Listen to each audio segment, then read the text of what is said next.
Hello ladies and gentlemen, welcome back to the new episode of Think Twice Thursdays.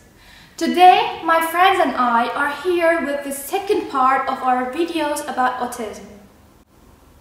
Let's start with what is autism in its short definition.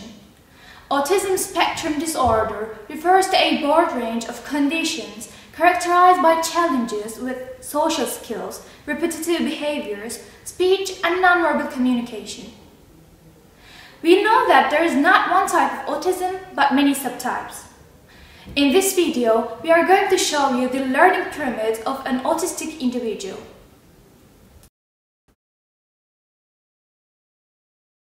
Each person on the autism spectrum is unique, with different strengths and weaknesses, so their treatment should be tailor-made according to their individual needs. There is a great variety of therapists who focus on reducing problematic behaviors, building communication and social skills. With so many choices, it's extremely important to know what the child exactly needs, because the goal of this is to treat the child's array of symptoms and needs.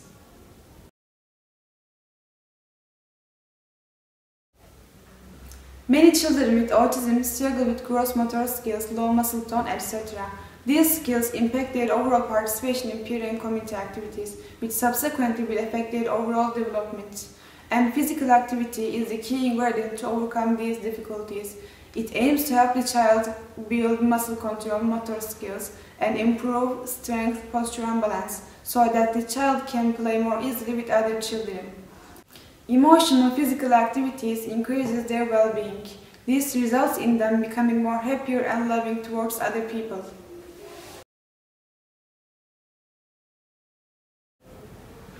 Psychologists play an important role in diagnosing and educating an autistic person by helping to manage the challenges that are associated with this disorder.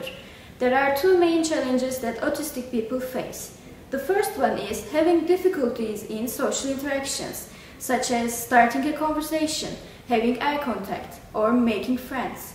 The second one is restricted or repetitive behaviors, interests, or activities. For example, they may make repetitive body movements, or they may be hypersensitive to certain sounds or light.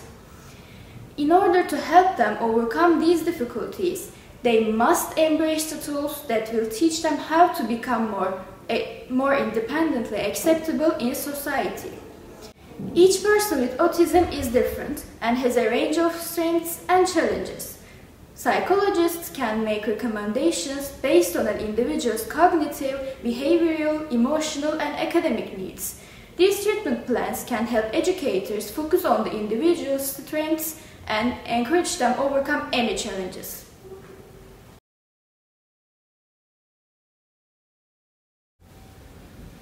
In addition to psychological treatment, educating parents with autistic children is essential too. One of the most important concerns that the parents have is what will happen to my son or daughter when I die. And to be able to provide their child with an independent life, firstly the parents should be educated. They need to learn how to communicate with their child, how to calm them down when they throw tantrums, and most importantly, how to empathize with them. Parents with autistic children should be in touch with other parents in similar situations and get both emotional and practical support. Also, they should constantly meet with their child's therapist to keep track of their child's progress.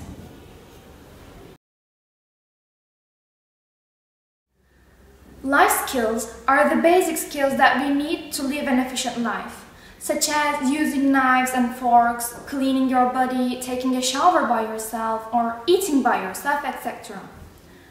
For autistic people, gaining these skills is not as easy as it is for normal people. In fact, this is caused by the underdevelopment of the autistic brain. And it is one of the factors that make it difficult for them to adapt to live a normal life. Even though it is too hard to teach them these skills, an autistic person must overcome these challenges by himself.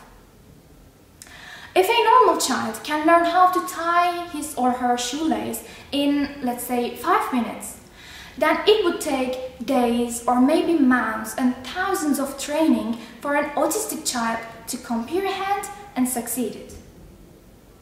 The important point here is that we need to make sure the educator is skilled in being patient, have tolerance, and loves his job.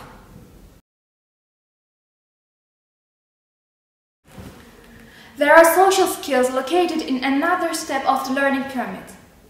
As we all know, loud and crowded places are a huge phobia of autistic people because they feel nervous. Keeping them away from such places is not a sensible solution, so many private autism schools provide social events such as taking students to cinema, theater or cafe, etc. This is an effective way to adapt the autistic individuals to a normal society. In order to achieve a society which is conscious about disorders like autism, we need to start educating individuals from a young age. The Ministry of Education should organize programs to educate normal students about autism and other disorders. We, as a community, must not discriminate them, but do the exact opposite. We need to accept them as being individuals who have a bright light shining inside of them, which is why they are extraordinary.